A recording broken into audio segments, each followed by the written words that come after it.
cette saison que tu as passée, tu ne l'as pas reconnue. Mais gloire à Dieu que tu t'es mis aujourd'hui ici à la parole éternelle. Dieu t'appelle, il revient, Seigneur. Tu t'es révélé, reviens. Sors. Je vais te faire récupérer cette saison-là. Ce bien-là que tu avais négligé. Sors seulement si tu veux voir la gloire de Dieu. Et dans 2 Corinthiens, comme Paul est en train de nous appuyer toujours, sortez du milieu d'eux. Sortez du milieu d'eux. Et dans 2 Corinthiens 7, 1 à 2, la Bible dit ceci, 2 Corinthiens 6, 1 à 2. Ayant donc de telles promesses, les promesses de Dieu sont là. Alors, ayant donc de telles promesses, bien-aimés, purifions-nous de toute souillure de la chair et de l'esprit en achevant notre sanctification dans la crainte de Dieu. Alléluia. Si tu veux bien sortir, si tu veux voir la gloire de Dieu, achève ta sanctification dans la crainte de Dieu.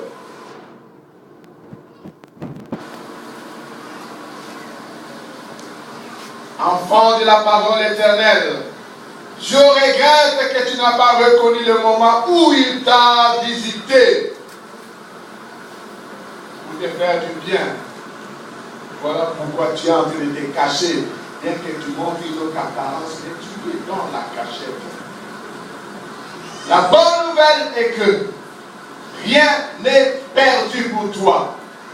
Si tu reviens, il te donnera ce que tu cherches et ce que tu attends ici. Tu peux tout recommencer, balayer toute ta vie passée, recommencer à zéro. Et quand tu accepteras de recommencer, de perdre tout cela, tu verras la gloire de Dieu. Apprends à connaître ton œuvre. Rachète le temps car les jours sont mauvais. Les pièges sont partout. Sors de ton ignorance. Le Seigneur t'attend. Il pleure sur toi. Sors de ta situation avant que tu ne sois détruit. Son objectif est que tu reviennes pour que tout te soit remplacé. Comme il est en train de nous dire, je vous remplacerai toutes les années qui ont été dévorées. L'ennemi t'a enclavé. Mais maintenant tu as pris conscience, tu reviens à lui, voilà ce qui va t'arriver. Il va te remplacer pour ce que tu as perdu. Sortons de toute médiocrité, toute paresse, tout orgueil et tout péché pour que nous soyons reçus de Dieu. Achevons notre sanctification dans la crainte de Dieu. En cette année 2014, il y a un rendez-vous avec lui pour le succès. 1 Jean 3, 1 à 3 dit ceci, 1 Jean 3, 1 Jean 3, 1 à 3. Voyez que l'amour des pères nous a témoigné pour que nous soyons appelés enfants de Dieu. Est-ce que tu es vraiment enfant de Dieu? Est-ce que tu as donné ton cœur à Jésus-Christ? Est-ce qu'il est ton Seigneur et ton serviteur pour que tu l'appelles Père et que Jésus-Christ est aussi ton frère? Tu es enfant de Dieu, oui, si tu as Jésus-Christ comme Seigneur et Sauveur. Appelé enfant de Dieu. Et nous les sommes. Si le monde ne nous connaît pas, c'est qu'il ne l'a pas connu.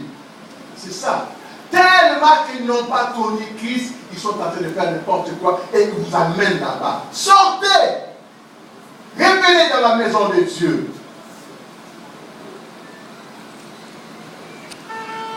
Si le monde ne nous connaît pas, c'est qu'il ne l'a pas connu. Bien-aimés, nous sommes maintenant enfants de Dieu. Et ce que nous serons n'a pas encore été manifesté. Mais nous savons que lorsque cela sera manifesté, nous serons semblables à lui. Alléluia. Parce que nous le verrons tel qu'il est. Quiconque a cette espérance en lui se purifie comme lui-même est pur. Alléluia. Je renouvelle en toi cette espérance. Purifie-toi comme lui-même il est pur. Si tu veux le voir tel qu'il est, il est un Dieu d'amour. Et tu le verras dans tout son amour. Notre valeur personnelle, à nous qui sommes croyants, repose sur le fait que Dieu nous aime et nous appelle ses enfants. Nous sommes ses enfants maintenant. Non dans un avenir proche. Nous sommes maintenant. Si tu ne l'es pas, quand tu crois, quand tu vas l'accepter, quand tu vas te repentir de tes péchés, il va te donner le pouvoir de devenir enfant de Dieu au travers de sa parole et de son esprit.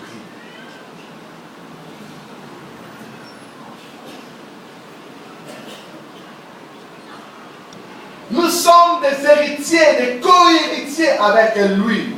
Nous devons nous comporter comme des vrais héritiers. Notre héritage, c'est le royaume des cieux. Pourquoi vivre des choses, vivre dans des choses qui ne sont pas conformes à ce que Dieu nous demande? Ne soyons pas rebelles, revenons à lui. Cette année, pour que nous puissions vivre un avenir meilleur, étant héritiers avec lui. Que faire? Moi qui vis déjà dans ces choses, je suis déjà dedans, je suis dans les péchés. Il y a deux passages que je vais te donner et après on va prier. Ésaïe 30, verset 1, Jérémie 3, 14 et 22. Ésaïe 30, verset 1, Jérémie 3, verset 14, verset 22. La Bible dit ceci. Ésaïe 30. Malheur, dit l'Éternel aux enfants rebelles, qui prennent des résolutions sans moi et qui font des alliances sans ma volonté pour accumuler péché sur péché. Et une autre version dit, Ésaïe 31, le Seigneur déclare: quel malheur pour vous, enfants désobéissants. Vous faites des projets qui ne viennent pas de moi. Vous passez des accords contraires à ce que je veux. Vous ajoutez une faute à l'autre. Dieu dit, ce temps-là est passé. Parce que tu étais ignorant. Maintenant que tu as compris, prends la décision. Réveille ta conscience pour que tu reviennes vers lui. Jérémie 3, 14 et 22. Revenez, enfants rebelles, dit l'Éternel, car je suis votre Dieu, votre maître. Je vous prendrai un d'une ville, deux d'une famille, et je vous ramènerai dans Sion, Sion symbole de la gloire. Tu es déjà là où tu es en train d'être massacré. Tu es en train de souffrir. Dieu déclare, reviens, enfants rebelles, pour qu'il te rassemble avec les ceux-là qui glorifient le Seigneur d'un cœur pur. Revenez, enfants rebelles, je pardonnerai vos infidélités. Je te promets le pardon. Ne résiste pas. Tu as entendu suffisamment ce que je viens de dire. N'endurcis pas ton cœur. Nous voici, nous allons à toi, car tu es l'Éternel notre Dieu. Qui sait, après-midi va dire, Seigneur, me voici. J'étais ignorant, mais je reviens. Parce que tu viens de me rappeler ce qui est comme droit normal. Je pensais que j'étais dans des droits qui sont normaux, mais or j'étais dans la perdition. Sors de ta rébellion, reviens au Seigneur. 2014, c'est l'année de grands projets et de succès. Dieu t'attend pour te guérir de ton égarement. Ne sois pas comme Absalom, qui s'est rébellé contre son propre père, contre sa propre famille, contre le pays, contre tout le monde, pour des intérêts qui étaient propres à lui. Ne sois pas comme lui. Reviens à Dieu. Il s'est levé pour toi. Tu as entendu sa voix. N'endurcis pas ton cœur. Tu as entendu sa voix. N'endurcis pas ton cœur. Hébreux le chapitre 3, versets 7 à 12 dit ceci. Hébreux 3, 7 à 12. C'est pourquoi, selon qu'il est dit, selon ce que dit le Saint-Esprit, aujourd'hui, si vous entendez sa voix, n'endurcissez pas vos cœurs, comme lors de la révolte les jours de la tentation dans le désert, où vos pères me tentèrent pour m'éprouver, et ils virent mes œuvres pendant 40 ans. Aussi je fus irrité contre cette génération, et je dis, ils ont toujours un cœur qui s'écarte. Ils n'ont pas connu mes voies. J'ai juré, donc dans ma colère, ils n'entreront pas dans mon repos. Oh non. Christ veut que tu entres dans son repos. Dieu avait juré. Mais la parole de Jésus-Christ est là qui t'appelle, dit, reviens. Il y a un repos qui t'est réservé. Prenez garde, frères, que quelqu'un de vous n'ait un cœur mauvais et incrédule au point de se détourner du Dieu vivant. N'aie pas un cœur rebelle, dur et incrédule. Aujourd'hui, le Seigneur t'a parlé. Tu as entendu sa voix. Veux-tu toujours endurcir ton cœur? Ou bien tu veux revenir à lui? Je vais faire quelques appels. Tu es là. Tu dis, ah, frère Maëla, moi, je n'ai jamais reçu Jésus-Christ comme Seigneur et Sauveur. Nous voulons t'aider. Si tu veux vraiment expérimenter ces choses, commence par l'accepter comme ton Seigneur et Sauveur personnel. Et tu expérimenteras ces choses. Tu es là, tu dis, je veux recevoir Jésus-Christ comme le Seigneur et Sauveur. Lève-toi là où tu es. Nous allons prier avec vous et vous. Lève-toi, tu veux recevoir Christ comme ton Seigneur personnel et ton Sauveur personnel. Tu ne l'as jamais accepté comme Seigneur et Sauveur. Mais aujourd'hui, tu décides de l'accepter. Si tu la lèves, toi. Ne te cache pas. Parce que Dieu, quand Dieu parle, il nous parle pour que nous puissions revenir à lui. Non pas nous endurcir nos cœurs.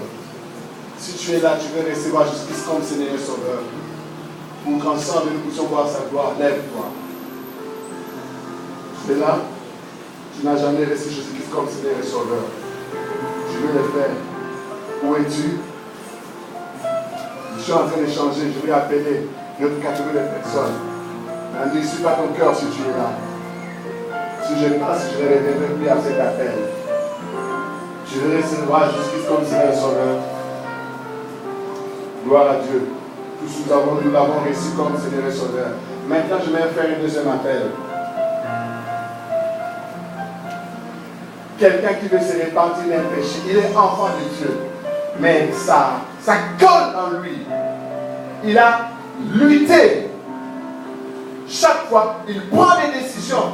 Mais il ne parvient pas à sortir de cette situation. Et tu commences même à souffrir de cela. Si tu es dans une telle situation où tu as déjà décidé autant de fois, tu as même pleuré. Mais tu n'as pas de gloire à Dieu parce que tu es là. Lève-toi. Gloire au Seigneur avant que je te dise les gens qui se sont levés.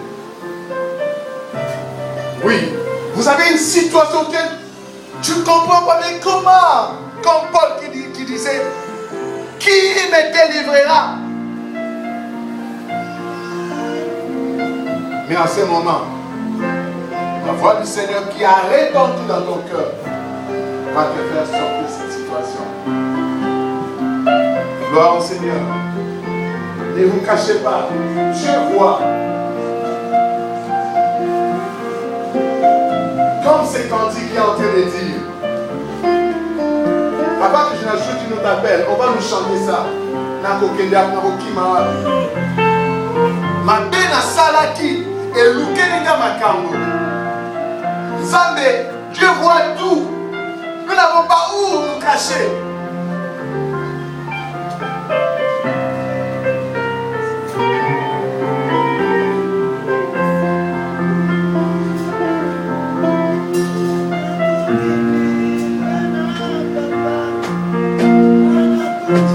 Viens au Père, fils égaré.